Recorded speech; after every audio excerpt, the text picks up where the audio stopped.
Estamos de volta com o Gazeta Entrevista, dando sequência aqui ao nosso programa. Olha, daqui a pouco eu vou conversar com o advogado Sanderson Moura, doutor Sanderson, que está lançando o seu terceiro livro. Aliás, um livro muito interessante, Oratória com Filosofia. Daqui a pouco a gente vai explorar um pouco desse livro e do conhecimento do doutor Sanderson.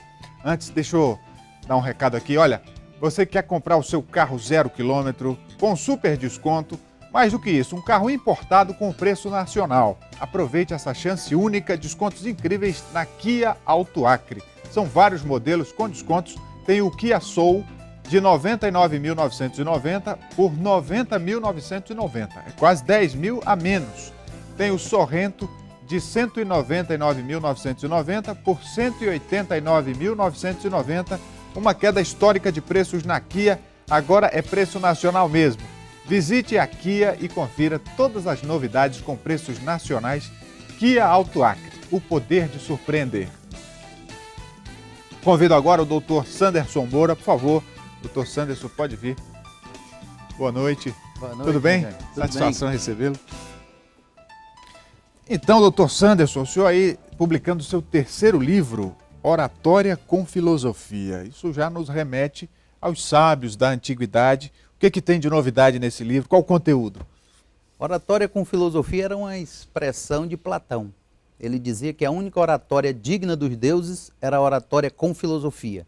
A oratória proferida com sabedoria, com luz, com conhecimento, com conteúdo útil ao progresso da humanidade. E então eu peguei o título dessa palavra de Platão e dei ao livro, Oratória com Filosofia, no júri, na advocacia, na vida. Na verdade, a filosofia é a base do pensamento ocidental e sobretudo, da visão pluralista, democrática, espiritual, holística do ser humano. Como é que o senhor vê a amplitude que nos dá a filosofia para entender a vida? A filosofia, ela é a base da ciência, é a mãe de todas as ciências. E a oratória é uma ciência, sendo, portanto, ela também mãe da oratória, da arte de falar bem. Ela é mãe da matemática, ela é mãe da biologia, ela é mãe de todas as ciências. Os sábios, desde Tales de Mileto, Pitágoras, Sócrates, Platão, Aristóteles, foi eles que trouxeram para nós, para o mundo ocidental, a base de toda essa sabedoria intelectual, principalmente, que a Grécia é o berço da civilização ocidental. E continua sendo hoje ainda a Grécia importante e atual para o mundo moderno. Do jeito que houve um renascimento ali por volta de 1500 para tirar o mundo das trevas do mundo medieval, hoje nós precisamos também de um novo renascimento. Pois é, as pessoas às vezes não se dão conta da importância da palavra, da fala, do discurso, na construção da realidade social, política, cultural.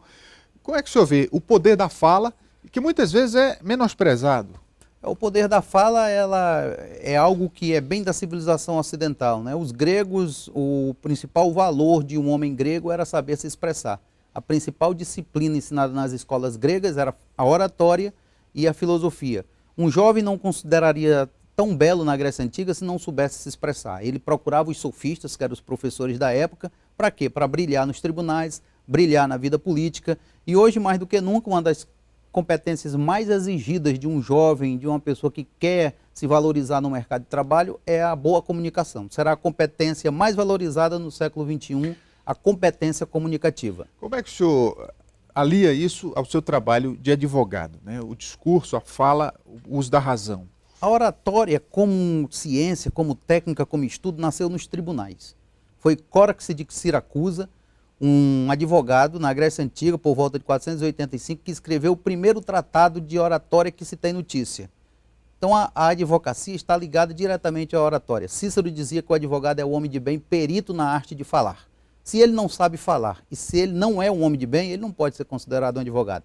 Então tem as duas dimensões da advocacia. A ética, o homem de bem, e a capacidade de se expressar, o perito na arte de falar. O senhor ficou muito conhecido como um tribuno, alguém que tem uma desenvoltura e que isso o favorece no júri, por exemplo. Como é que é quando você tem as provas, tem a tese, mas tem sobretudo o poder de convencimento, que aí depende da oratória? Quando as duas coisas se aliam é muito bom. Quando o advogado é bom numa causa boa, acontece um fenômeno bonito. Agora é muito difícil um advogado bom numa causa ruim.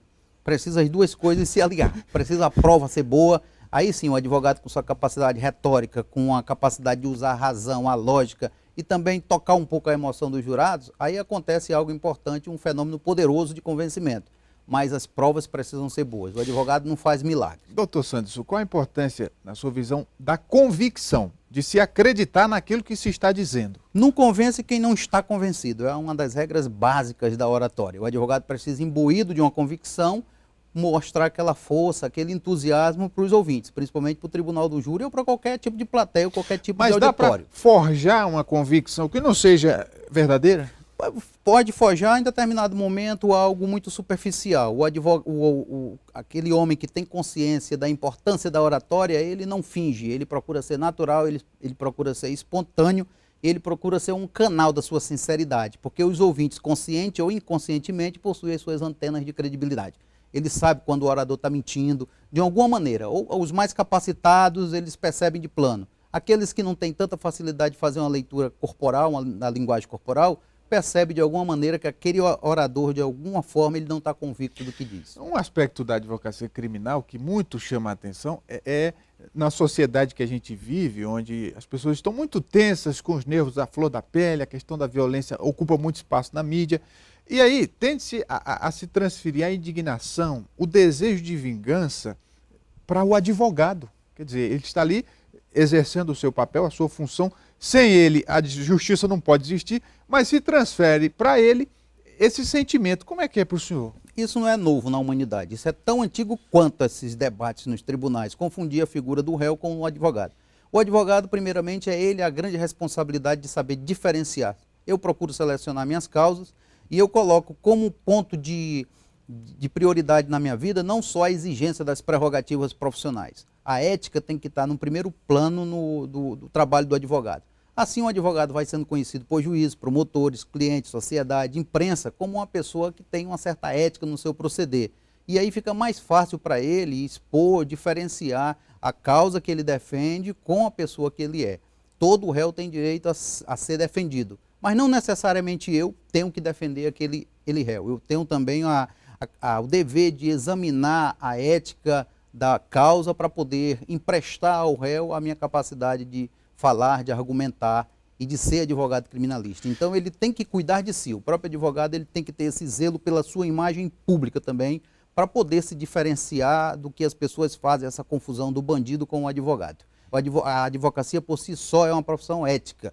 Ela nasceu com os fundamentos éticos. Doutor Sanderson, o senhor, ao longo da sua carreira, já teve alguns embates políticos no campo da advocacia, na OAB e na própria sociedade com suas opiniões, seus posicionamentos. Como é que o senhor vê o momento atual da política no Brasil e no Acre? No Brasil, no Acre, nós precisamos de uma renovação na política no país, no estado do Acre. Nós precisamos de um novo momento, nova ética para a nossa política, de novas pessoas que possam incorporar novos valores, que possam ter realmente consciência do que é um bem público, consciência do que é administrar uma sociedade, que tenha imbuído dos bons propósitos, não de chegar na política para se enriquecer, roubar ou corromper as instituições. Aqui no Acre, eu tenho dito que nós precisamos constitucionalizar o Acre.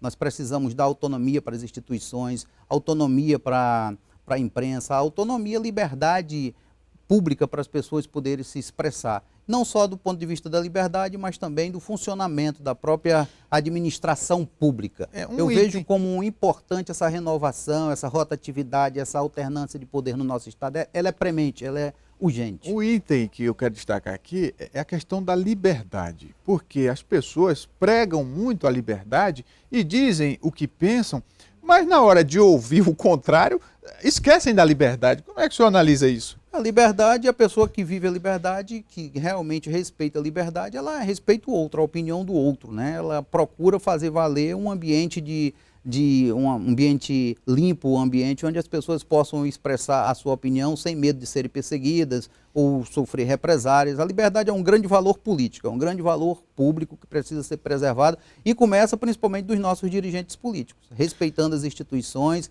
respeitando a autonomia dos profissionais, do juiz, do promotor, dos investigadores, da polícia, dos advogados, dos construtores de opinião pública, que tem essa liberdade de auxiliar a sociedade manifestando a sua opinião. Eu tenho ouvido comentários de que o senhor poderia vir a ser candidato a algum cargo eletivo em 2018. O senhor já foi convidado? Pensa nisso?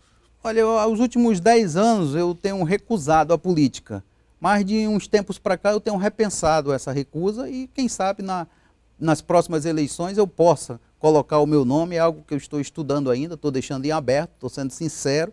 Quem sabe nas próximas eleições eu possa colocar meu nome à disposição para a sociedade acreana e dar a minha contribuição. Não adianta só criticar, se afastar da política e não mostrar a condição que a gente possa ter de auxiliar a sociedade acreana de alguma forma a fazer essa renovação, procurando ser uma renovação com qualidade, com confiança, com segurança para a sociedade. Agora, voltando para a literatura, esse seu terceiro livro já está pronto? Como é que está a programação de lançamento? Já está pronto, o livro será lançado dia 2 de dezembro. É o Dia do Advogado Criminalista. Em todo o país nós estamos fazendo atividades, em todos os estados. Aqui no Acre será o lançamento desse meu livro, Oratória com Filosofia. Será na FADISE, ali fica a Faculdade de Filosofia e Teologia, que fica ao lado da saudosa Maloca, no dia 2 de dezembro, às 20 horas. Lá nós vamos dar um pequeno discurso, autografar e ter uma atividade cultural também, num momento de alegria e de participação da sociedade, do qual convido você a participar do lançamento desse livro, onde pode ser usado em todos os setores da vida. O jornalista pode se beneficiar dele, o político pode se beneficiar dele, o empresário, o estudante de direito, o advogado, o promotor, o empresário, todas as pessoas que querem de alguma maneira ter referências de livros. Só aqui eu cito 150 livros. E muitos mestres da arte de falar bem, filósofos, sábios, de todas as culturas, principalmente da cultura greco-romana, onde as pessoas possam ter uma referência bibliográfica para comprar o livro e estudar também. Então é um livro que pode ser útil à sociedade, pode ser útil à advocacia e pode ser útil a esse tema, oratória com filosofia. Eu sempre pensei assim, Rogério, eu sempre lia muitos livros dos outros, citava muitos outros, e um pensamento certo dia disse, você vai viver a vida citando os outros, o que os outros escreveram? Então fui instigado a começar a escrever também. E esse é o terceiro livro que eu estou lançando. Muito bem, doutor Sanderson, muito obrigado por sua vinda aqui. Todos convidados para o lançamento do livro e parabéns por mais um trabalho executado. Com isso, a gente encerra o Gazeta Entrevista de hoje, no oferecimento do nosso parceiro Verágua, água mineral produzida no Acre com padrão de qualidade. Pense no bem-estar da sua família, escolha Verágua. Uma ótima noite a todos, um forte abraço, até amanhã.